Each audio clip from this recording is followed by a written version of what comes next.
Hi, friends. This is Reverend Myra, and I have the pleasure of being here for a conversation with Jeremy Cooney. Jeremy is running for New York State Senate, the 56th District. And a few weeks ago, I was invited to a prayer breakfast by Jeremy and his team in a group along with a group of other Black pastors who've been very concerned about the state of race relations in our city, in our world, and really leadership around issues of race. And so at that meeting, as I've said to you, Spiritus, I've been very vocal at meetings to talk about my concerns about policing and the need to have a new policing blueprint. And so I asked Jeremy if he would join me for a conversation on his thoughts after looking at a proposal about creating a new blueprint for policing in Rochester that could possibly be a state model for how we might change the blueprint of policing. And so help me welcome Jeremy Cooney. So Jeremy, I'm so glad that you're here. So why don't you start by just telling us a little bit about you and perhaps why is racial justice so important to you? Sure, glad to. Well, I am a son of Rochester. I was born in India, but I was raised right here in the city, raised by a single mom, and grew up going to city schools, graduated from city schools. So my world, my network, my friends, my faith community was all city-based. And I had a terrific experience. It was a diverse experience. In fact, I was just talking with a friend of mine from high school the other day, and we were saying that and now that we're older, we realized that we had students in our class that had fabulously wealthy parents. Mm. And we had students in our class who were barely making it, perhaps even homeless. But we went to an environment where we didn't care. We knew them as, hey, that person's a really good oboe player. Hey, I play on the soccer team with her. And that's how we were raised all the way through. So it really wasn't until I went on to college and then law school and joined the working world that I started to see that there are real differences and real realities that Rochester has been facing for generations. Yeah. And that's really been the framework of how do we get back to being a community that takes care of everyone, regardless of where they live, what neighborhood they're from. That's my desire and my hope for where we can go. Yeah. Well, thank you for that. Yeah, I would tell you that I share that desire. I think that racism has really ravaged our world. And, I say to my community all the time, that people created racism and assigned something negative to the differences that we have and that people can undo it, right? That people can end racism. If it's created, then we can end it. And so it's been really important. And as a parish, we've been really committed to that work. We started doing that work in 2006, just as a community, just deciding that we wanted to become an anti-racist church and we wanted to work for racial justice within our own community and where we are. So I wonder if you could talk about, was there ever a point in your own life where, if you remember if you ever experienced racism yourself and how that impacted you? Yes, after 9/11, anyone with brown skin was looked at a little bit more suspect. And I remember I was a student in law school, and I was flying to Florida to go on a school break with my girlfriend at the time.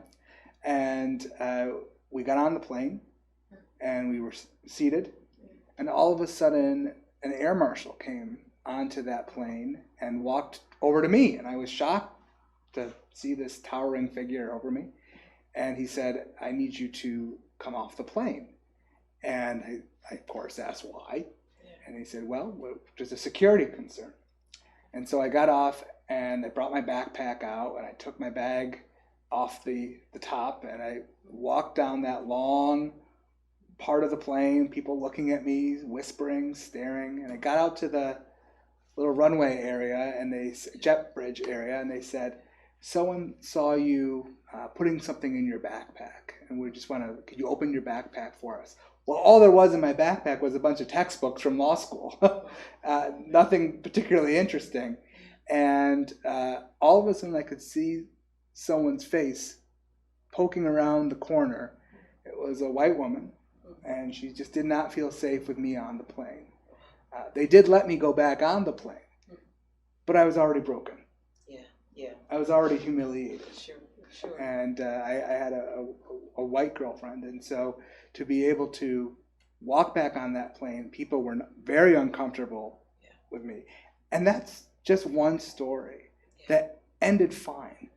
And that's not the reality for so many others. If I had a turban, would it be different? Would I be getting back on that plane? If I was black, would I be getting back on that plane? I don't know. But that forever changed me, where there was nothing I could do. It was a moment of helplessness and frustration, anger, and hurt. And that will stay with me for the rest of my life. That experience, that's just horrible. Like, I was cringing as you were telling that story. Like, I kept thinking that must have felt like the longest walk, right? Both off the plane and then back onto the plane. But that experience of assumed suspicion, to have the whole of the existence of your life be narrated around that. And, being an African-American pastor and a woman, I am very familiar that is often the experience of people of color, particularly African-Americans, in policing, which is why I've been very vocal and very concerned about how do we get ourselves out of this? How do we change this? In Rochester, our policing blueprint was designed for us in 1819, when most Black people were still slaves or indentured servants. And so it clearly is not a blueprint that was designed to give public safety to people of color, right? It was patterned after the slave patrols, to attend to white anxiety, kind of like the woman on the plane, and to protect white property and wealth. It's interesting. I was just with the new police chief, and she was speaking about her plan for the police department and the changes that she's working on making. And I remember asking her a question, and I said, in light of the fact that, that this blueprint was given to us in 1819, do you really believe we can get to public safety for people of color? And she said, well, I'm glad you asked me that, because I'm a history buff and I do know that this blueprint was designed after slave patrols. And I was like, finally, acknowledgement, right? That somebody who's actually leading it knows that this is the reality. And so I'm hopeful that we can change the blueprint after we get to acknowledge it. But so I imagine that your constituency shares a lot of concerns with you. Do you hear a lot from people around their concerns around policing? Absolutely.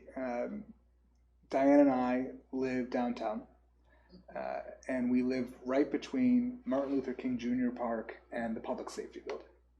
So the protests and the peaceful vigils that took place all summer, well, Diane and I were out participating in them, but we were also hearing them every night.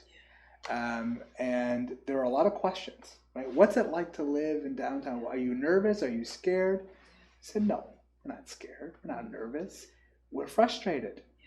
We're angry. But when you hear the pop, pop, pop, pop, pop every night, and you know that it's a reaction, when you see the bright lights, when you see all the barricades, you can't walk the usual sidewalks because everything's blocked off. What kind of community are we living in? I was just speaking to a group of Somali residents right off of West Main Street. And this is a growing population in our community, resettled refugees.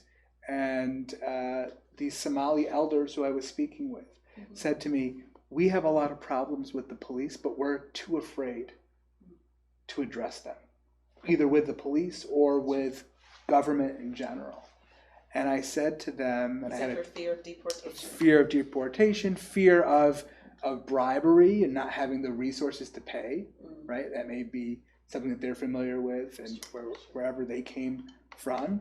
And I said, well, you can always call us. We can help. We can help create those relationships or those connections. No one has ever offered that for them. They're entitled as citizens of our community to the same protections that you and I are.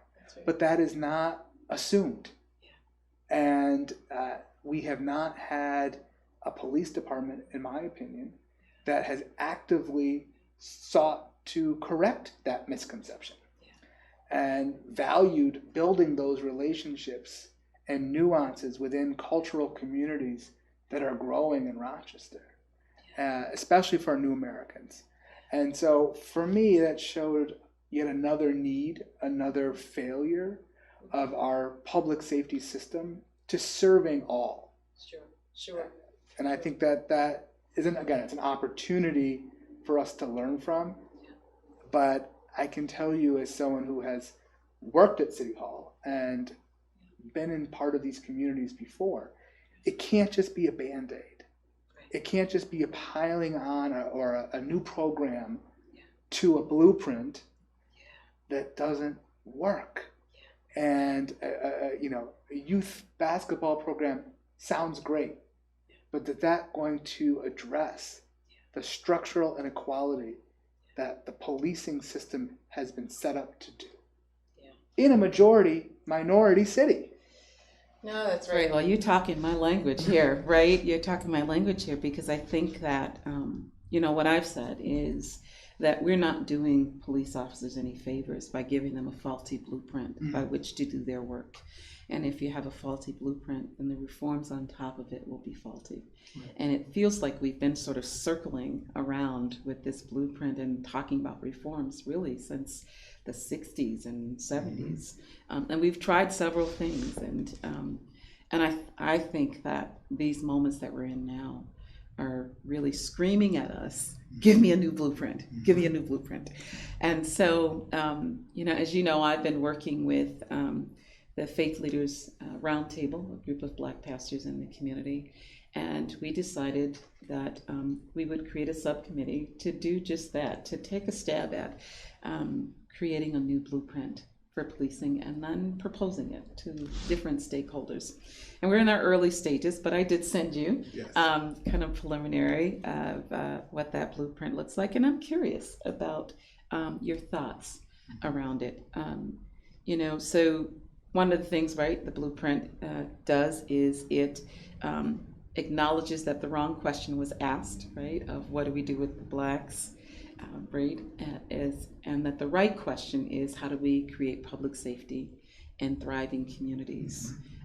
I think that's the right question to ask because then you get what you were talking about earlier. Then you're thinking about public safety for all, right? And then you're also matching that and realizing that you can't have true public safety without a thriving community and knowing what the people in the communities need. What's your thought on that?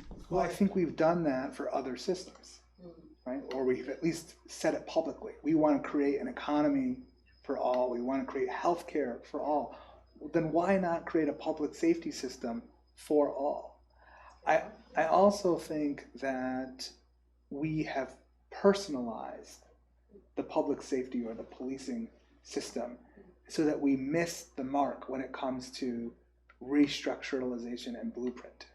So we often go and the critics will say, well, I know this officer and he or she is terrific. And that's probably true. Sure. I know many officers who I admire and do wonderful work. But we're not talking about individual officers or personalities. We're talking about the badge that they're wearing and what that badge represents. And that badge represents a system of policing, a job description that does not meet the needs of the community that they are serving. And I think that we've also maybe taken our police department and put them on pedestals, not because they're not brave and wonderful people serving and trying to serve, but we have forgotten that they are public servants, right? And you can be a hero and you can also be a public servant. But if your core is to be a public servant, then you are here to serve the needs of the community and the needs of the community of today. So the blueprint that you shared, or the ideas that you have shared, what I like about it is that it's evolving, that it serves the community today and will serve the community of tomorrow. So it's not just a programmatic approach. It's a approach to how we will administer services, contextualize services, demand that we are responding to needs that we may not know of in the future, right? We can talk about That's right. Mr. Prude and his family and the mental health crisis, but there's more than just mental health. There's trauma that underlies that. There's systemic generational poverty which intersects that. There's generations of illiteracy and failed graduation that does not allow true understanding and community partnership. So we have to acknowledge the intersectionality of all of those issues. That's what this blueprint starts to get at. And if we acknowledge, create a public safety system that comprehends all of these different systems, then we can start to have a system that truly serves the people and the needs that they have today. Yeah, thank you for that. I have this line that I always say, that the authors of harm should be the authors of healing. And I feel like we have this system of policing that has really authored harm, whether it's been intentional or unintentional. It's authored harm. And we're in this moment where creating a new blueprint can allow the same system to be the author of healing in our community. And I'm very excited about that. And so, part of this, the blueprint acknowledges the fact that public safety doesn't just happen inside of enforcement interactions, but public safety, true public safety, involves the full health and the full safety of a community. And that means, just kind of as you were saying, really attending to the social problems, assessing what those problems are, and really moving away from a blueprint that expects policing systems to handle everything. It's like a garbage dump, go do this and go do this and go do that and go do this. And in the process, people get harmed because officers in this system, they're not equipped to handle the lion's share and the trough of all the social problems. Many of the problems that are in our community simply require investment. And this policing blueprint that we've put together calls for that. It calls for really supporting a defunding of that blueprint and refunding the community by really resourcing it in all those areas where it has great need that will prevent a lot of the pathways to crime that we see today, right? Sometimes just making sure that people have, adequate quality housing, making sure that, that folks have, gainful employment and a living wage, making sure that, mothers have adequate childcare so that they can work and not worry about, what's happening to my children. Making sure that we have mental health services in a community that is serving the community that is in need. And when we have a mental health crisis, as we said, with Mr. Prude, that you send mental health professionals to attend to that crisis and not criminalize it by sending police. I don't know if you knew this, but I was a psychiatric nurse for the first 8 years of my nursing career. Wow. And so when I saw the video of Mr. Prude, it was hard for me because I spent 8 years of my life before I was a pastor caring for people in mental health settings. And so I knew that could have gone very differently with a well-trained competent group of mental health professionals who would absolutely know how to de-escalate and be able to have someone safely transition from a crisis into an ambulance, into a hospital, and into care.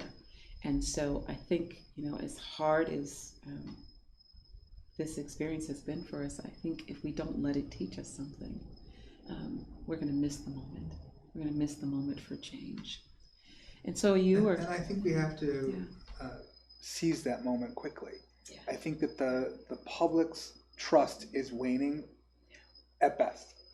And I want to dig a little bit deeper into Mr. Prude for a moment as it relates to mental health. Sure. One of the things that we have an opportunity to do at the state level is to change the very name of what that call was about. We call it a mental health arrest. Mm-hmm. Arrest is a stigmatizing word. It's true. It signals to the officer, it signals to the victim, and it signals to the community that someone did something wrong. That's true. When in fact, Mr. Prude and his family did everything right. They called for help. They recognized that he was in a need, and they sought the attention of a professional. But when we call it a mental health arrest, it suddenly becomes an act of violence, an act of making sure that we are resolving it through the police department or public safety, right? Instead of making it a call for emergency services, a call for mental health services and intervention. And that little name change, right, changes just the mindset of what is happening in that moment in time.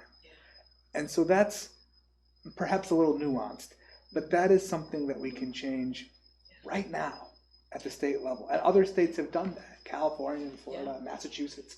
And if we can follow their lead, then it starts to take the training that a mental health professional or a crisis intervention professional or a police officer receives, that person's in need of help.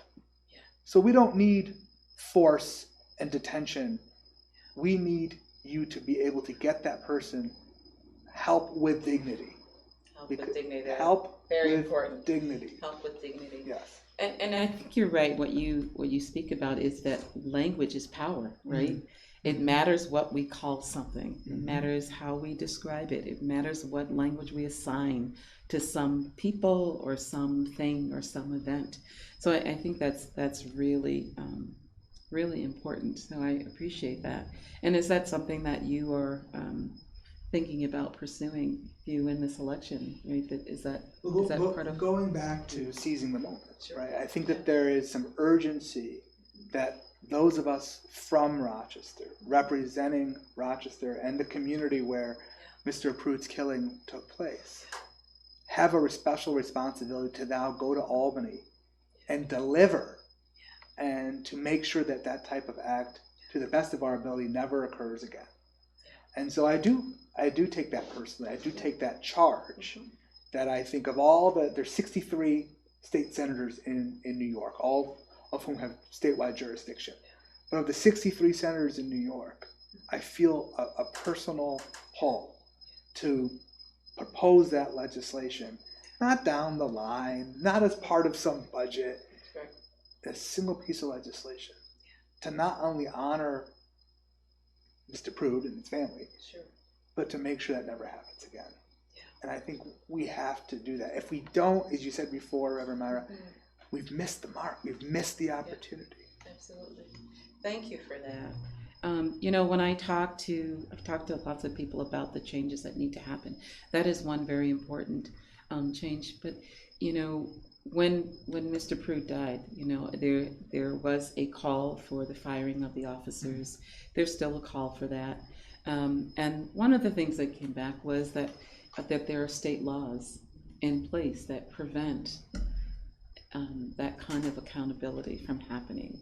And I'm not sure if it's like is it the qualified immunity from the civil service law, and then and maybe there are others. But one of the things that would be important is to have state representation who can relook at some of those laws and say, are these still really serving us in terms of getting to that single goal of public safety? Because you can't really have public safety without accountability. If you have no room for real accountability, then how are we safe, really?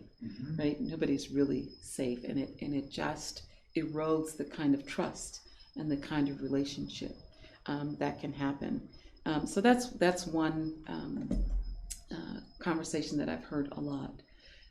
The other that I've heard a lot is around diversity, right? That one of the other ways to get at some of the change is more diversity in the police department.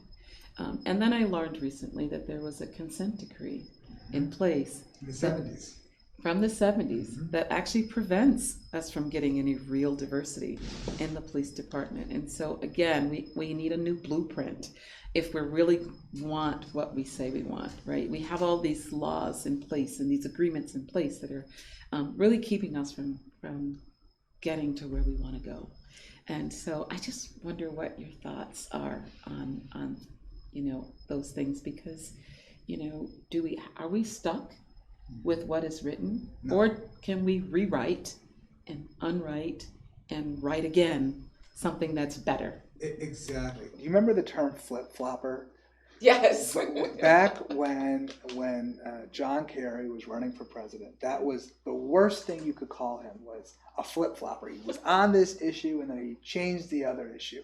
And we looked at that as society as a bad thing. Right. I'm not so sure that our society looks on that the same way today in 2020. And what I mean by that is I think we've learned that good public servants and legislators at the federal or state or local level can have an evolved mind, can change their mind on a policy, can revisit a policy that doesn't work today. And that's okay. Yeah. We want smart, hardworking public servants to reflect the community needs that they are representing. And so if there's a consent decree from the 1970s, which does not meet the needs of a contemporary public safety organization and blueprint, then we need to change that. And we need to be bold and okay with saying that. Just because something was written down in some piece of paper or some law 30 years ago, beyond 30 years ago, then it's okay to go back. And I think we have to stop apologizing for change. I always say to folks, everyone wants change, but no one wants to go through the process of change. Because it's hard. It's hard and frustrating and it's tricky. But we know it's not working. We want a better result. We want the protests to stop. We want people to stop hurting. We want people to stop dying. Well, if you want that, you have to change.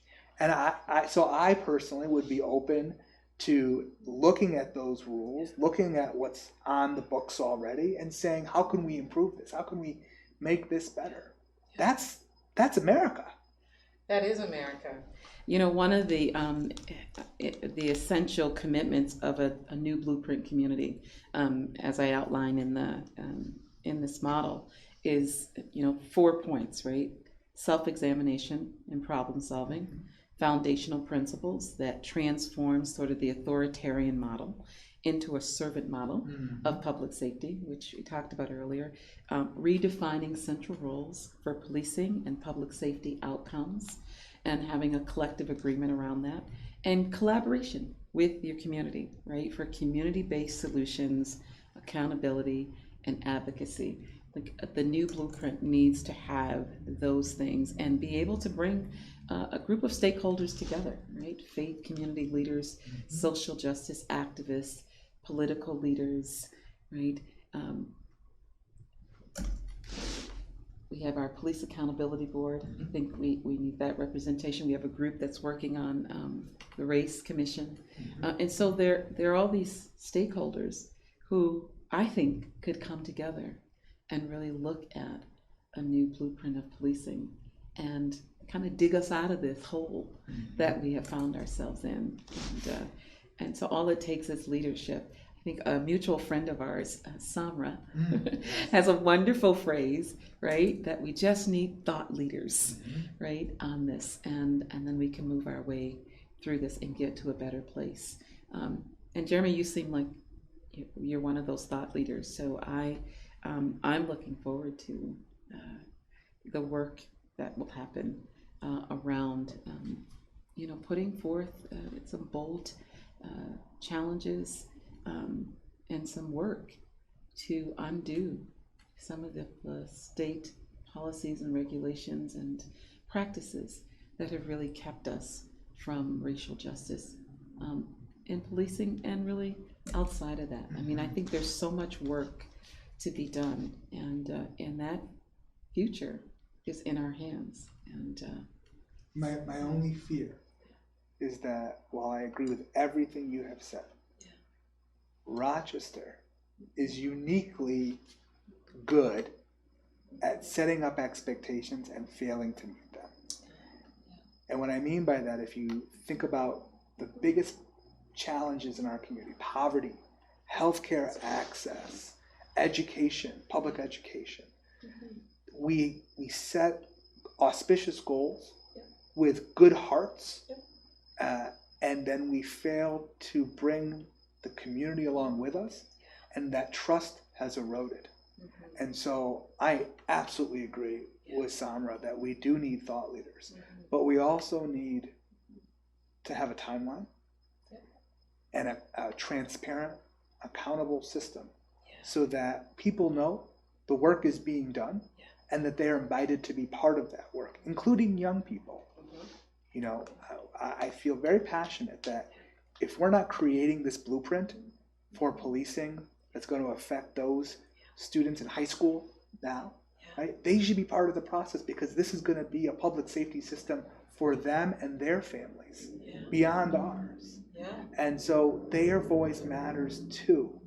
And I want to see so many of these tables and groups that we have in our community set out, again, good heart, good ideas, but leave out those who is going to inherit this. And I feel the same way about climate change, for example, right? Absolutely. We need to have younger voices at these tables. So if we That's a can, great point. if we can involve them, the next generation and the generation here today, I think we will have a better outcome. And I think that this blueprint will last longer, right? Because we will have involved more people in the process. But look, you have to start something. Sure. You have to start somewhere. Yeah. And gosh knows, if this is not our moment, I don't know when is. we better get going. And I think that, again, the TikTok is happening. People are waiting. And if we go through another summer, God help us, and we haven't done anything, forget about political leadership. If the community has not done anything else, then we are going to be in a much more challenging situation than we already are. Jeremy, thank you for that. Thank you for that. A lot of wisdom in that, and I'm taking that to heart. So you got me thinking about how do we bring more of our young people in it. We are kind of at a very early stage with stakeholders looking, but I have to admit, I think that I forgot to put it in front of our students. And so I think you're absolutely right.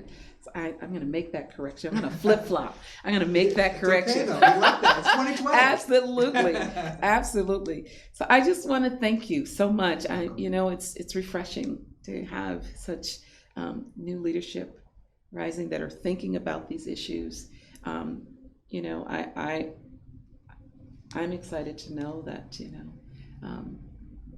to have people that will be, at our state level, talking about these issues, thinking about these issues, and leading on these issues so that we can get to a better place in our local community and in our society at whole. So thank you so much for joining me for this conversation. Thank you for your work. Oh, It's incredible. very welcome. And for your church's commitment to saying this is the calling that we have been called to do. That, again, it comes down to leadership. That's the theme of the day.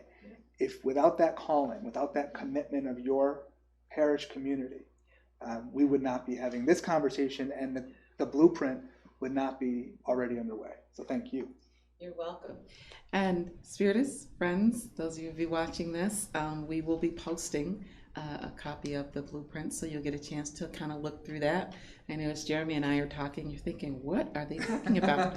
Because you haven't seen it, but you will. I will make sure that it's posted, and you'll get a chance to kind of finger through. But know that it's a draft, because our stakeholders have not gotten back to critique it, to put in their input, and so it's a work in motion here, and so it's fluid, and we're tweaking it, and we are working really hard and committed to coming up with a new blueprint of community policing.